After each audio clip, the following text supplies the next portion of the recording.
오늘 저는 요셉의 불꽃처럼 살아가자. 우리 올 한 해를 요셉의 불꽃처럼 살아가자. 이런 하나님께서 마음의 말씀과 감동을 주셨습니다. 이 오바댜서는 하나님께서 오바댜 선지자를 통해서 에돔 족속을 심판하실 것을 무섭게 경고하시는 예언의 말씀입니다. 에돔은 우리가 잘 알듯이 에서의 후손들입니다. 당연히 유다 민족과 같은 혈통이에요. 형제 나라입니다. 에서와 야곱이 민족을 후손을 이렇게 꾸렸는데 나중에 이 에돔 민족과 이 유다 민족 간에 있어서는 안 되는 불상사가 벌어지는 거예요. 무슨 사건이냐면 유다가 바벨론에게 침략을 당하고 죽임을 당하고 멸망을 당할 때에 당연히 유다를 도와야 할 에돔 족속이 오히려 침략을 당하고 있는 유다 민족을 향해서 방관하고 기뻐하고 그것도 모자라서 같이 쳐들어가서 약탈을 일삼았던 것입니다. 왜 그랬을까요? 이 마음에 원한이 있었기 때문입니다. 이 마음에 미움과 원한이 있었어요. 우리는 왜 그런지 잘 알고 있습니다. 에서가 그들의 조상 에서가 야곱에게 장자권을 빼앗겨버렸기 때문이죠. 에서와 야곱이 화해는 하였습니다마는 하나님의 은혜 가운데 그 후손들은 그 사건 속에서 여전히 이 마음의 앙심을 원한을 가지고 있었던 거예요. 당연히 장자의 복을 자기들의 조상이 받았었어야 했는데 야곱에게 빼앗긴 것을 치욕스럽게 여기고 그것에 대한 분노. 왜 우리는 이렇게 높은 산 골짜기 바위 틈에 이렇게 우리는 살아가야 되나? 야곱 족속은 왜 저렇게 평지에서 물이 있고 하나님의 형통의 복을 받아 누릴까? 이거 장자의 복을 빼앗겼기 때문이다. 우리 민족이 우리 조상이 이 야곱에게 사기를 당했기 때문이다. 그래서 그 후손들에게까지도 서로가 지금 마음에 에돔 족속의 마음속에 원한이 있는 거예요. 그 분노와 열등감이 후손들에게까지 이어졌어요. 형제가 지금 적국의 침략을 받아 죽어가고 있는데도 가서 돕지는 못할 망정 잔인하게 약탈을 하고 해를 입힌 것입니다. 하나님은 이런 행위를 어떻게 바라보실까요? 10절 말씀해 보면 내가 내 형제 야곱에게 행한 포악으로 말미암아 부끄러움을 당하고 영원히 멸절되리라. 하나님이 그 행위를 너무 악하게 보셔가지고 내가 너희 모든 나라와 민족을 내가 멸절시킬 것이다. 왜 하나님이 이렇게 진노하셨을까요? 12절에 보면 방관하였기 때문에. 형제가 지금 큰 일을 당하고 있는데 그날에 방관했고 또 유다 자손이 패망하는 모습을 기뻐하였고 기뻐하여서 너무 기쁜 아버지 입을 크게 벌리고 웃고 즐겼다는 거예요. 하나님은 그런 행위를 가장 악하게 여기신다는 거예요. 에돔 족속 입장에서는요, 어떻게 보면 지금 통쾌한 복수를 한 것입니다.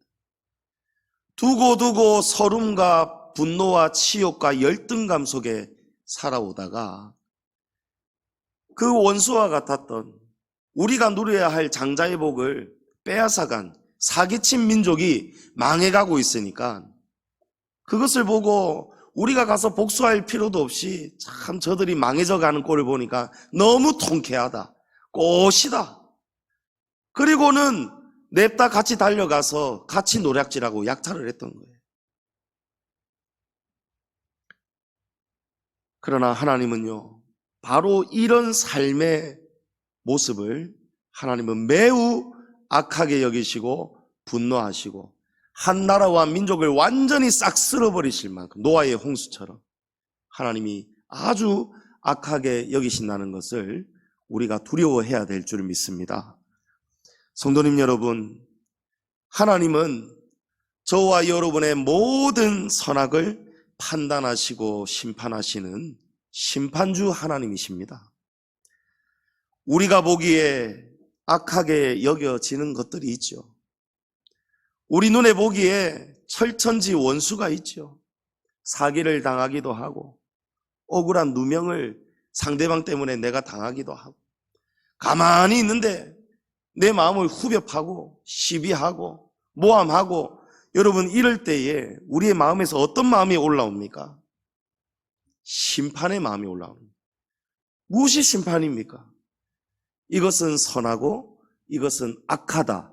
우리가 판단하는 것이 심판입니다. 그리고 그 행위에 따라서 우리가 이 마음 속에 원한을 가지기도 하고 복수와 같은 마음을 가지기도 하고 실제로 그것이 우리의 말로 행동으로 나와서 사건이 되기도 합니다. 그러나 하나님은요, 우리에게 인류의 조상 아담에게 선악을 알게 하는 나무를 먹지 말라고 하셨습니다. 왜냐하면 우리가 선악을 우리가 판단하게 되었을 때에 절대로 하나님의 나라가 세워질 수가 없기 때문이에요.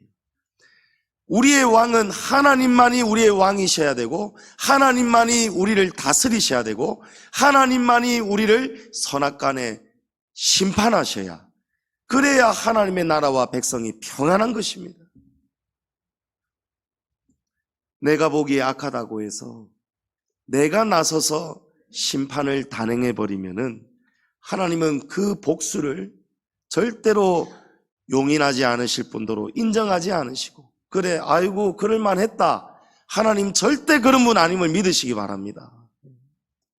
오히려 이 선악간에 심판하고 심판을 단행하는 우리의 모습을 우리가 아무리 옳아서도 하나님은 그 행위를 악하게 여기신다는 거예요.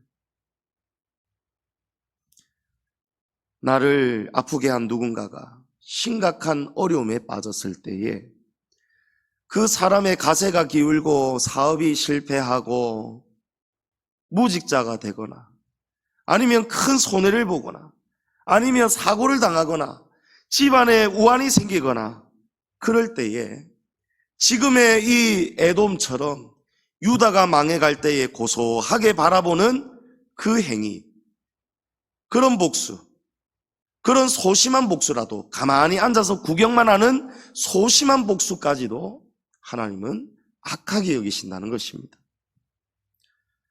그런데 참으로 우리가 이해하기가 쉽지 않은 말씀이 이어집니다. 하나님은 지금 무엇을 선포하셨습니까? 너희가 직접 선악을 판단하고 악하게 여겨서 유다가 망할 때에 너희가 그걸 통쾌하게 여기고 복수하는 이 복수를 하나님이 악하게 여기신다 하셨어요.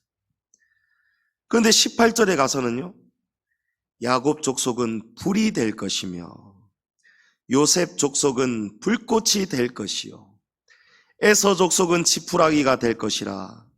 그들이 그들 위에 붙어서 그들을 불사를 것인즉 에서 족속에 남은 자가 없으리니 여호와께서 말씀하셨습니다.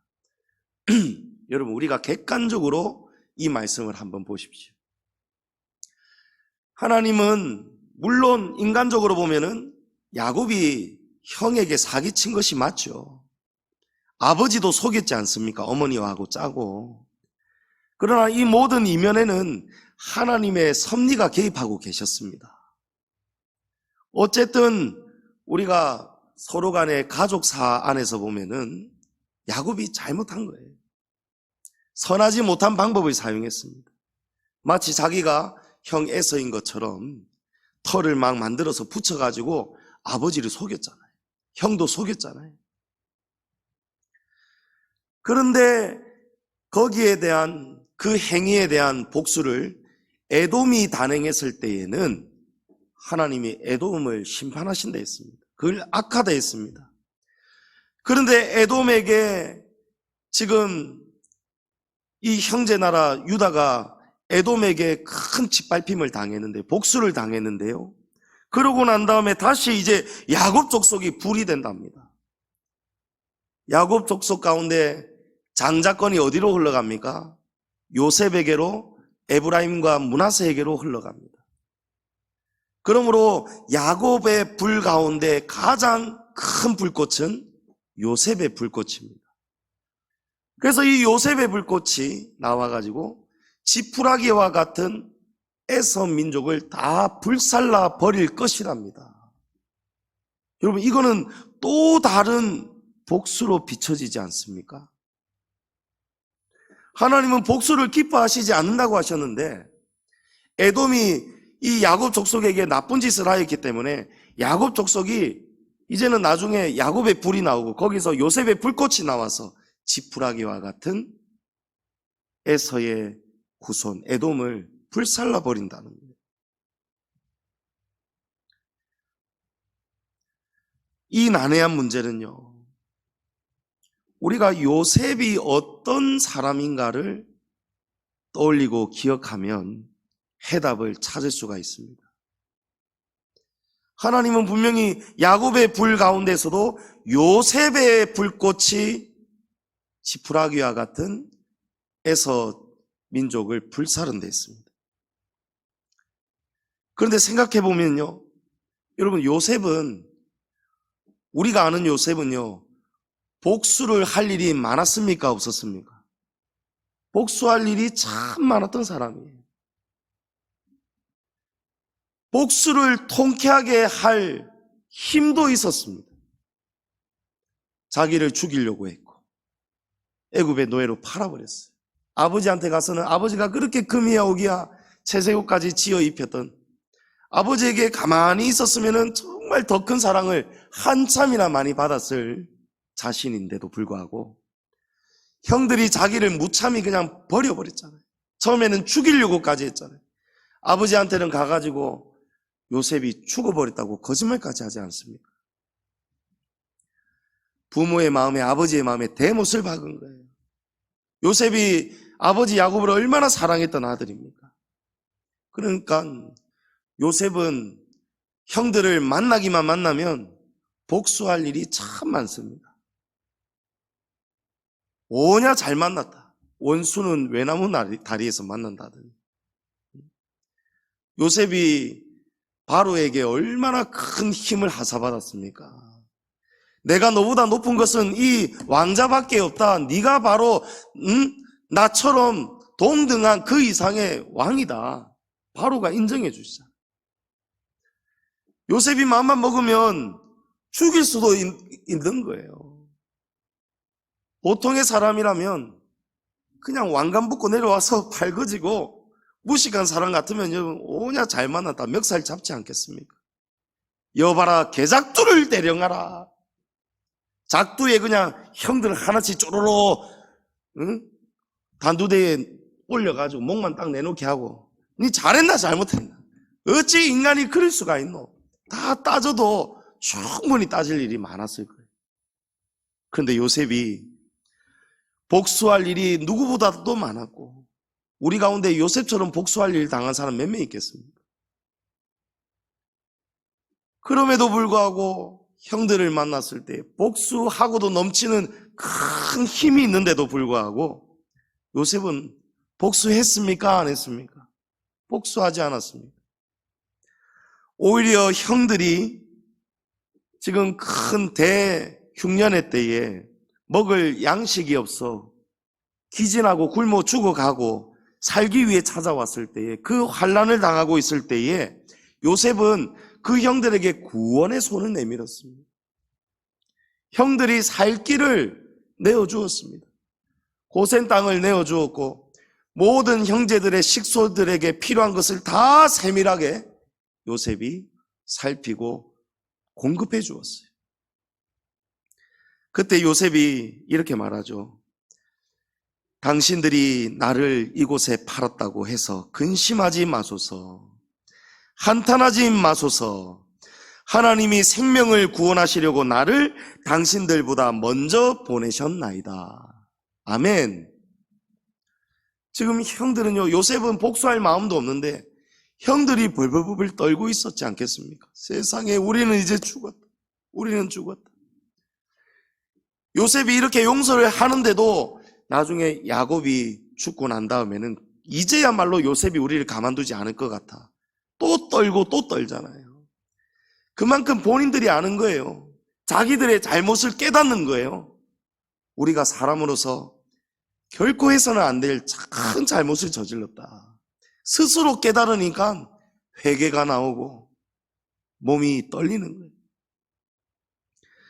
그때 요셉이 형들을 위로하잖아요. 안심을 시키고. 절대 그런 마음 가지지 마. 근심하지 마소서. 하나님이 생명을 구원하려고, 아버지와 당신들의 생명을 구원하려고, 궁극적으로는 하나님이 이스라엘 백성들의 생명을 지키시고 번성의 복을 주시려고 하나님이 요셉을 이렇게 사용하신 거예요. 이것이 하나님의 섭리라는 것을 요셉이 깨달은 거예요. 그러니까 형님들, 이거는 크게 보면은 이거는 용서하고 말 일이 아닙니다. 이 일은 하나님이 하셨습니다. 할렐루야. 이걸 요셉이 깨달은 거예요. 이런 요셉의 이 한마디입니다, 여러분. 이 한마디. 죽음으로 갚아도 모자랄 만큼 큰 죄를 지은 원수들, 형들을 앞에 두고 형들을 진심으로 용서한다는 이 한마디의 말을 들으면서 형들이 어떻게 했겠습니까? 아이고, 그래, 고맙구나. 이러지 않았을 거예요. 그 높은 단위에 있는 금으로, 은으로, 보석으로 치장한 정말 높은 지휘권자, 통수권자, 그 사람이 세상에 죽을 죄를 지은 요셉인데요, 동생인데, 이 동생이 자신들을 죽이지 않고 살려주니 얼마나 큰 은혜를 입은 것입니까? 무릎을 꿇고 울먹이면서 고맙다고, 감사하다고, 미안하다고 여러분 통회하고 하지 않았겠습니까? 그럼 하나님이 허용하시는 가장 멋진 복수는요, 바로 이 요셉의 불꽃과 같은 용서인 줄을 믿으시기 바랍니다. 하나님의 사람은 복수하는 사람이 아닙니다. 누군가의 아픔을, 그 사람이 나에게 어떤 해코지를 하였더라도 그 사람이 당하는 고통을 방관하거나 기뻐하는 사람이 되어서도 안 됩니다. 하나님의 사람은요, 누구라도, 원수라도 그 사람의 아픔을 함께 아파할 줄 아는 사람, 그리고 마음의 원한을 가지지 않고 용납하고 용서하는 사람인 줄을 믿으시기 바랍니다. 그러나 우리는 어떻습니까? 사실 자기에게 잘못한 사람에 대해서 이 마음에서 복수하는 마음이 그냥 가만히 있어도 올라올 때가 있어요. 며칠 전에 야당에 이미 뉴스에 다 아니까요, 이재명 대표가 가덕도에 방문을 했다가 어떤 사람이 휘두른 흉기에 이렇게 목에 상처를 입었습니다. 정말 큰일 날 뻔했죠.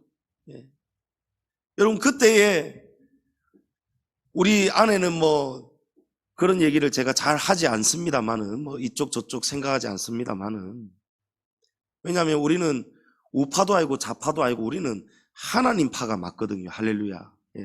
우리는 하나님 파가 돼야 되는 거예요. 어떻게 하면 대한민국이 하나님 파가 될 수 있을까? 어떻게 하면 교회 안에 우파 좌파가 있는 것이 아니고 하나님 말씀대로 이 세상을 바라보는 그런 하나님이 주시는 섭리를 깨닫는 하나가 될 수 있을까? 교회는 하나가 되어야 가야 되는 거예요. 그런데 어떤 사람은 그 대표를 아주 싫어하는 사람도 있을 것이고, 어떤 사람은 지은 죄는 많지만 그 사람을 지지하는 사람도 있을 것이고, 여러분 솔직히 죄 없는 사람이 어디 있습니까? 가만 생각해 보십시오. 역대 대통령들 중에, 가족들 중에 대통령이 감옥에 가든지 아니면 대통령이 안 가면 가족들이 가든지 온갖 비리 없는 여러분, 정치인들이 얼마나 되는가요? 다 죄가 있는 거예요. 그럴 때 우리가 마음속에서 어떤 사람이 이러더라고요. 식당에 갔는데 막 얘기를 조금만 더 들어갔으면 좋았을 것을.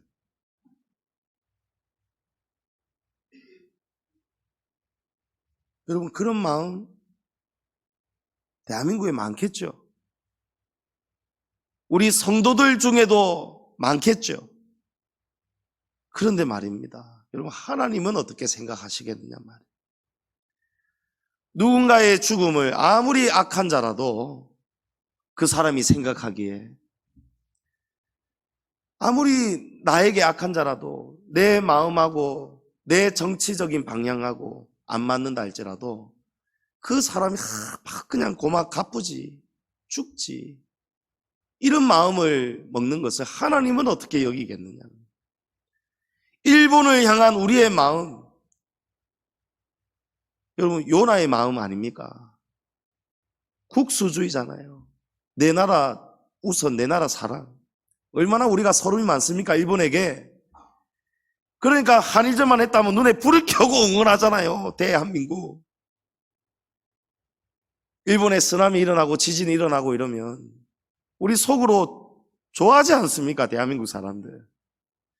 태풍이 오다가 우회전하면은 그렇지 저 못된 짓을 많이 해놓으니까 그래. 하나님 살아계시다, 할렐루야. 여러분, 이게 맞느냐 말이에요. 성경적으로 맞느냐 말이에요. 하나님은요, 우리가 알 길이 없습니다. 하나님의 생각은 우리의 생각하고 전혀 다르다고 하십니다. 하늘이 땅보다 높은 같이 하나님의 생각은 너희들의 생각보다도 훨씬 높으시다고 말씀합니다. 우리는 과거만 봅니다. 지금만 봅니다. 그러나 하나님은요, 미래를 봅니다. 사도 바울이 다메섹을 가다가 사흘 동안 앞을 보지 못하고 먹지도 마시지도 못할 때 예수님께서 아나니아라는 제자에게 너 가서 안수 기도해주고 치료해주라 할 때 아나니아가 처음에 펄펄 뛰었지 않습니까? 주님, 이 사람 어떤 사람인지 몰라서 하십니까? 이 사람이 지금 여기에 온 것도 주님의 교회를 무너뜨리고 성도들 지금 체포하려고 왔습니다. 원수입니다. 근데 주님은 뭐라 하십니까? 아니라는 거예요. 그건 지금까지의 모습이고 이 사람은 앞으로 나와 복음을 위해서 고난과 환난을 많이 당할 나의 택한 내 그릇이다 하시는 거예요. 할렐루야. 하나님의 생각은 다르시다는 거예요.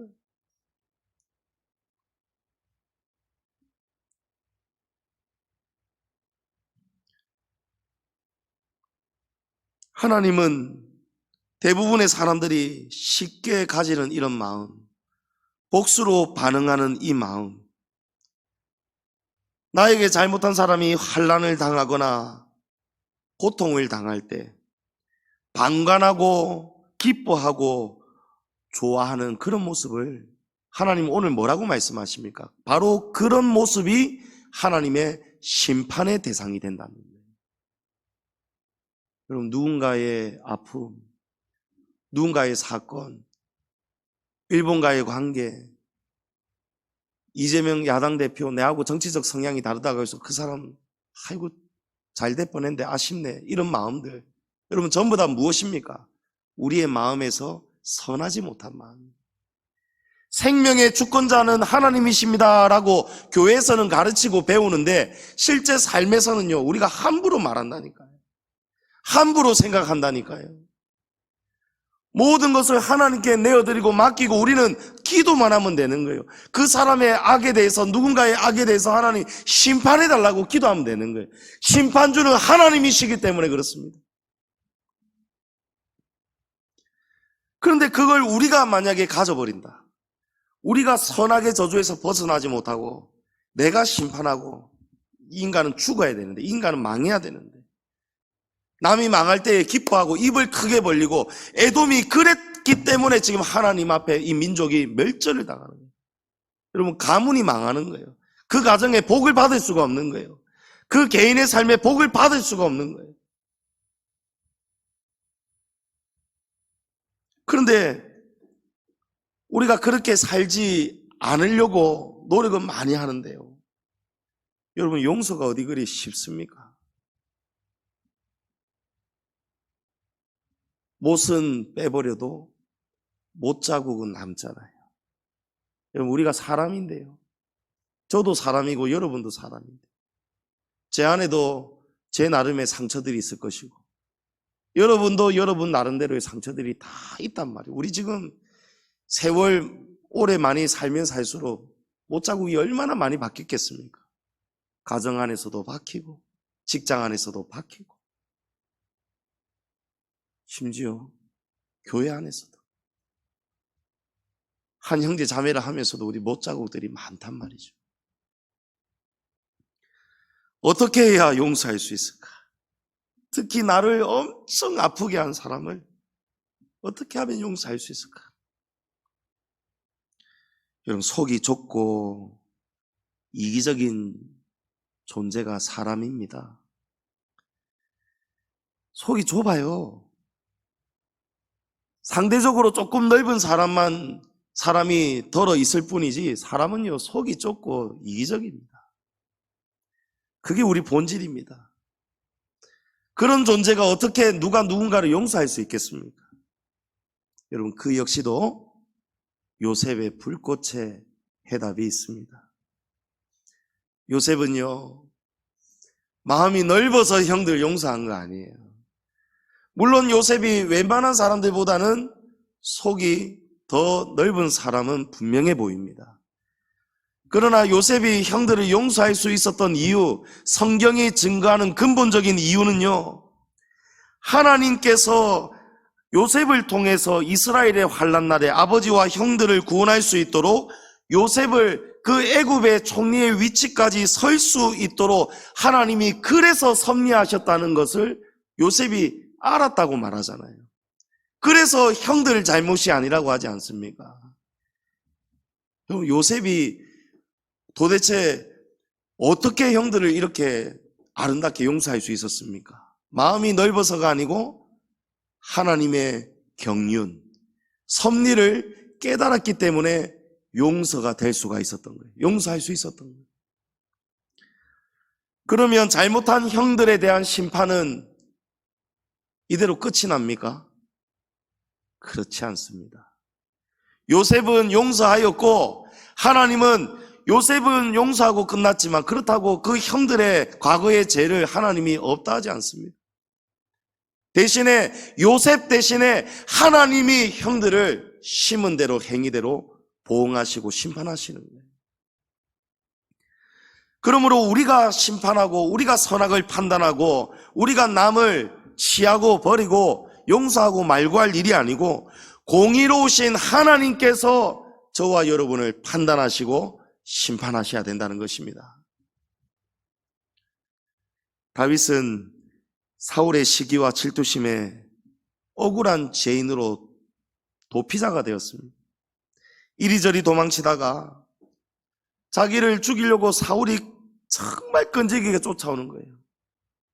나라는 다스리지 않고 다윗만 죽이려고 혈안이 돼서 군사를 이끌고 이 산 저 산 이 광야 저 광야 소문만 듣고 다윗 꽁무니만 쫓아다니고 죽이려고요.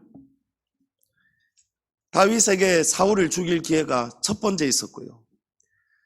이 첫 번째 기회를 놓쳤다고 이 부하들이 군사들이 아쉬워하다가 어느 날 두 번 다시 없을 절호의 기회, 두 번째로 사울을 죽일 수 있는 기회가 오잖아요. 그때 다윗의 신하 아비새가, 장군님, 당신은 아무것도 하지 마시고 허락만 해주십시오. 지금 사울의 진영 보니까 전부 다 기쁜 잠에 들었습니다. 제가 가서 창으로 단번에 찌르면 됩니다. 두 번 찌를 것도 없습니다. 허락만 하면 됩니다. 당신 손에 피 묻힐 필요 없습니다. 양심의 가책 당신이 느낄 필요 없습니다. 내한테 그냥 가만히만 계십시오. 이 정도로 이야기한.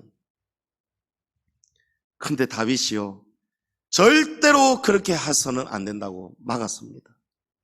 사무엘상 26장 10절에 다윗이 또 이르되 여호와께서 살아계심을 두고 맹세하노니 여호와께서 그를 치시리니 여호와께서 그를 치시리니 혹은 죽을 날이 이르거나 또는 전장에 나가서 망하리라.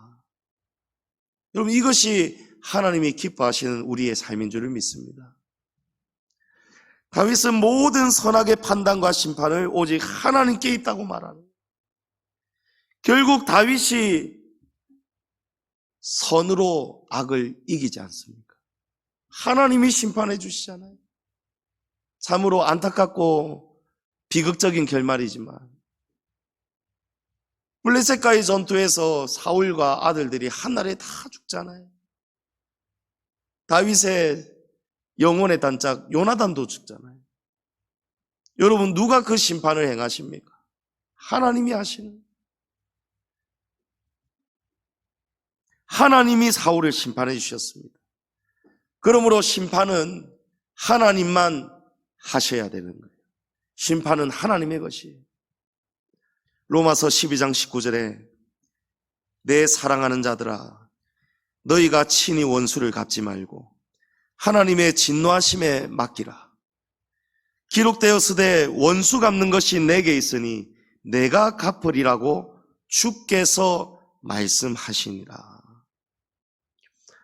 여러분, 그러면 야곱의 불이 나올 것이다, 요셉의 불꽃이 나와서 지푸라기 같은 너희를 불사를 것이다, 이것은 무슨 말씀입니까? 요셉은 분명히 복수하는 사람이 아닌데요. 여러분, 하나님께서 심판하시는 거예요. 심판은 하나님이 하시는데 그 심판의 도구로 하나님께서 야곱과 요셉을 들어 쓰신다는 거예요. 내가 나서서 심판하는 거하고 하나님이 일어나셔서 심판을 하실 때 그 심판의 도구가 되는 것은 여러분 전혀 다르다는 거예요. 내가 나서서 심판하면 안 됩니다, 여러분. 하나님이 환경을 통해서, 사람을 통해서 어떤 무엇이든지 하나님은 그 환경을 사용하실 수가 있습니다. 우리가 거기에 쓰임 받을 수는 있습니다. 그러나 내가 심판자가 되어서 내가 선악을 판단해서 내가 스스로 불꽃이 되면 안 되는 거예요. 하나님이 인정하시는 불꽃이 되셔야 되는 거예요. 할렐루야. 사람이 심판을 하고 복수를 하려고 하면은요, 여러분, 그 복수가 오히려 부메랑이 되어서 돌아오잖아요. 에돔이 지금 그 심판을 당하고 있는 거예요. 부메랑 심판이에요. 예수님께서 베드로가 예수님을 체포하러 온 대제사장의 종 말코의 길을 배웠지 않습니까? 그때 예수님이 베드로에게 네밖에 없다, 역시 나를 위해서 복수할 사람은 너밖에 없다, 칭찬 안 하십니다. 왜 그렇게 하였느냐 책망하시잖아요. 칼을 가진 자는 칼로 망하게 되는 것을 모르느냐 이러죠. 심판의 칼은 하나님께만 있는데 왜 네가 나서가지고 칼로 심판을 해서 네가 다시 칼로 망할 짓을 하고 있느냐.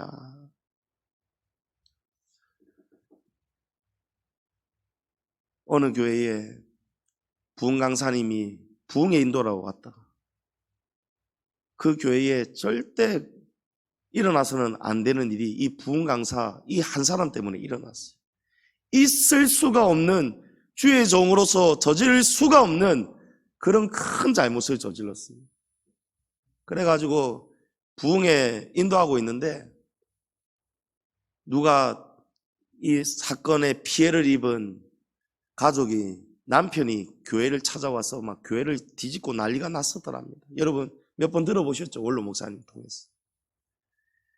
그러니까 그 교회 담임 목사님 얼마나 속이 상하겠습니까? 교회를 좀 더 부흥해 보려고, 성도들 은혜 받게 하려고 했는데 교회에 이 사달이 났으니 이 담임 목사님이 부흥 강사 멱살을 잡고 끌어내리고, 제가 오래전에 들어서 정확한지는 모르겠습니다만 이런 내용이에요. 그 부흥 강사 목사님을 폭행을 하고 끌어내리고 교회가 완전히 엉망진창이 됐어. 엉망진창. 교회의 덕이 무너지고 믿음이 연약한 성도들은 상처받았을 것이고, 이게 교회인가, 이게 목사인가, 난리 나지 않았겠습니까? 그런데 이 담임 목사님 입장에서는 당연한 일을 했다라고 여겼을 거예요. 잘못한 사람, 목사님이 이런 극단적인 행동을 해서 교회의 아픔, 이 사건을 목사님도 분노한다는 것을 보여줬을 거란 말이에요. 그런데 이 목사님 사모님이, 담임 목사님 사모님이 막 아프기 시작합니다. 병원에 가도 낫지를 않아요. 원인도 몰라요. 멀쩡했던 사람이 파르르 말라가고 있습니다. 죽어가고 있습니다. 얼마나 많은 병원에 다니고 얼마나 많은 기도원에 다니고 기도 많이 했겠어요. 근데 나중에 어느 은사자 앞에 가니까요, 하나님이 이걸 책망하시더라고요. 여러분, 주의 종은 교회가 세운 것이 아니고 성도가 세운 것이 아니에요. 하나님이 기름 부어 세우신 하나님의 종이에요. 제가 주의 종은 성도들보다 높다 이런 얘기하는 거 아닙니다. 교회를 안전하게 하기 위해서 우리 성도들이 함부로 하나님 앞에서 심판의 대상이 되면 안 되기 때문에 말씀하는 거예요. 다윗이 그렇게 말하지 않습니까? 여호와께서 기름 부으신 자를 여호와께서 이렇게 하면 안 된다고 하셨기 때문에 자기는 이런 복수를 할 수 없다는 거예요. 사울을 죽일 수가 없다는 거예요. 여러분, 주의 종에 대해서 여러분이 함부로 판단해서도 안 되고 함부로 말해서도 안 되고, 주의 종을 위해서, 교회를 위해서 여러분은 기도하시는 것이 복받는 길임을 믿으시기 바랍니다. 기도만 하면 주의 종이 잘못한 것은 하나님이 심판하시도록 하셔야 되는 거예요. 주의 종이 잘못해서 끌어내려야 될 때도 하나님이 심판하시도록 하셔야 되는 거예요. 이 목사님처럼 같은 목사라도 이 목사가 목사를 끌어내리는 것도 하나님은 악하게 여기시더라고요. 성도는 결코 심판자가 되면 안 됩니다. 그 대신에 요셉처럼 다윗처럼 그저 하나님의 말씀을 읽고 잘 깨닫고 묵상하여서 자신에게 일어난 사건 이면에 있는 하나님의 섭리와 경륜을 잘 깨달으시기를 축복합니다. 그리고 마지막으로 제일 중요한 것은요, 뭐니 해도 의인은 없다라는 걸 우리가 인정해야 합니다. 로마서에 의인은 없나니 하나도 없다고 했습니다. 저도 죄인이고 여러분도 죄인입니다. 다만 우리가 믿음으로 말미암아 하나님께 의롭다함을 얻은 의인의 자리에 서는 것입니다. 우리가 의로워져서 의인이 되는 것이 아니고 죄인을 용서하시는 하나님의 그 큰 은혜 때문에 우리가 의롭다함을 칭함을 받는 거예요. 죄인이 하나님 앞에 이 큰 제사함을, 은혜를 받았으면 여러분, 이 제사함 받은 은혜를 알고 살아가야 되지 않겠습니까? 마태복음 18장에 보면은요, 1만 달란트 빚을 탕감받은 사람의 종의 이야기가 나오잖아요. 1만 달란트는요, 평생에 우리가 손에 쥐기 힘든 천문학적인 금액입니다. 그게 바로 우리의 죗값이란 말이죠. 그런데 이 빚을 탕감받고 돌아가던 종이 이 종 자신에게 고작 100데나리온 빚진 동료를 만나는데요, 이 동료를 용서하지 않고 잡아다가 빚을 갚을 때까지 고소해가지고 옥에 가두어 버렸습니다. 그때 왕이 이 소식을 듣고 저 악한 종을 다시 잡아오라고 합니다. 여러분, 여기에 왕은요, 여기에 왕은 하나님이십니다. 여기에 종은요, 오늘 말씀에서 바로 에돔 족속과 같은 사람을 말하는 거예요. 용서를 받았는데도 불구하고 형제에게 복수를 하는 사람. 1만 달란트 빚을 탕감받았는데도 고작 100데나리온 자기에게 잘못한 사람을 용서하지 않는 사람. 마태복음 18장 33절 이하에 우리 다 같이 한번 읽어보겠습니다. 내가 너를 불쌍히 여긴가 같이 너도 내 동료를 불쌍히 여김이 마땅하지 아니하냐 하고 주인이 노하여 그 빚을 다 갚도록 그를 옥졸들에게 넘기니라. 너희가 각각 마음으로부터 형제를 용서하지 아니하면 나의 하늘 아버지께서도 너희에게 이와 같이 하시리라. 아멘. 이게 하나님께서 구원받은 사람, 용서받은 사람을 다시 감옥에 가두시는 이유입니다. 심판받는 이유입니다. 성도님 여러분, 요셉의 불꽃은요, 결코 복수의 불꽃이 아닙니다. 하나님께서 사용하시는 심판의 도구일 뿐이지 요셉의 불꽃은 복수의 불꽃이 아닙니다. 저와 여러분이 복수의 불꽃이 되어서는 안 된다는 것입니다. 로마서 12장 17절에 아무에게도 악을 악으로 갚지 말고, 여러분 악을 악으로 갚지 말라는 거예요. 베드로전서 3장 9절에도 악을 악으로 욕을 욕으로 갚지 말고 도리어 복을 빌라. 이를 위하여 너희가 부르심을 받았으니 이는 복을 이어받게 하려 하십니다. 데살로니가전서 5장 15절에 삼가 누가 누구에게든지 악으로 악을 갚지 말게 하고 서로 대하든지 모든 사람을 대하든지 항상 선을 따르라. 아멘. 여러분, 신앙생활을요, 우리가 진리대로 하나님께 받은 말씀대로 잘하려면 요셉과 같이 우리에게 일어난 모든 일들을요, 하나님의 섭리라는 이 렌즈를 투영시켜서 우리가 삶을 살아가야 되는 거예요. 제가 이 다초점 렌즈인데 이걸 벗어버리면은 글이 안 보입니다. 노안이 와가지고 저도 40 중반을 이제 넘어서 가고 있기 때문에 휴대폰을 봐도 이렇게 봐야 되고, 이렇게 보면 이렇게 봐야 되고, 그런데 이 딱 렌즈를 끼면은요, 이렇게 할 필요도 없고 이렇게 할 필요도 없고 편안하게 그냥 보면 됩니다. 여러분 마찬가지. 고개를 들면 원수가 보이고, 고개를 숙이고 하나님 말씀을 읽으면 원수가 사라질 줄을 믿습니다. 로마서 12장 20절에 내 원수가 줄이거든 먹이고 목마르거든 마시게 하라. 그리함으로 내가 숯불을 그 머리에 쌓아 놓으리라. 여러분 여기도 불이 등장하죠. 숯불. 요셉의 불꽃은 용서의 불꽃이에요. 물론 하나님이 요셉을 통해서, 이스라엘을 통해서 에돔을 심판하십니다. 그런데 원수에게 악을 악으로 갚지 않으면 오히려 목마를 때 마실 것을 주고 배고플 때 먹을 것을 주면은 그리함으로 인해서 원수의 머리에 숯불이 쌓인다는 거예요. 숯불이. 사도 바울의 말씀인데요, 사도 바울이 애굽의 이 전통 문화를 생각하고 말한 말씀입니다. 애굽 사람들은요, 자기가 정말 잘못한 것을 깨닫게 되면요, 진심으로 상대방에게 내가 알고 보니까 내가 잘못했습니다, 그것을 상대방에게 보이고 진심으로 참회하고 있다는 것을 상징적으로 나타내기 위해서 숯불을 담은 그릇을 머리에 이고 다녔습니다. 그걸 보임으로 인해서 내가 정말 당신에게 잘못했습니다. 여러분, 용서가 하는 것도 중요하지만요, 예수님은 하나님께 제단에 예물을 드리다가 형제에게 잘못한 일이 생각이 나거든 멈추고 가서 먼저 사과하고 용서를 빌고 그 사람과 관계를 회복하고 하나님께 예배드리랍니다. 용서는요, 여러분 하는 것도 귀하지만 용서는 구하는 것도 귀합니다. 그것이 회개이지 않습니까?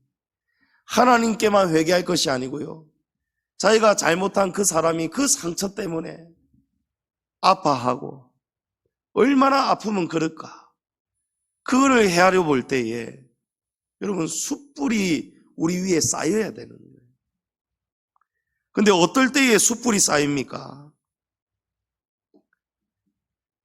원수로 갚지 말고 줄이거든 먹이고 목마르거든 마시게 하게 할 때에, 그렇게 될 때에 원수의 머리에 숯불이 쌓인다는 거예요.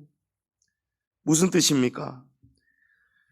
원수를 갚아도 모자랄 판에 원수를 갚는 게 아니고 도리어 복을 빌고 선을 베풀 때에 원수들이 스스로 부끄러워지고 깨달아지고 창피해지고 참여하는 결과가 나타날 수 있도록 그런 일을 도모하라는 거예요. 할렐루야. 그래도 그 원수가 깨닫지 못하면요, 여러분, 나머지는 하나님이 다 하시는 거예요. 하나님이 하시도록 하셔야 되는 거예요. 성도님 여러분, 2024년 한 해 우리 교회와 성도님들이, 가정들이 복을 받기 위해서는요, 오늘 이 요셉의 불꽃을 잘 깨달아서 요셉의 불꽃처럼 살아가는 한 해 되시기를 축복합니다. 마태복음 18장 18절에 진실로 너희에게 이르노니 무엇이든지 너희가 땅에서 매면 하늘에서도 매일 것이요 무엇이든지 땅에서 풀면 하늘에서도 풀리리라. 아멘.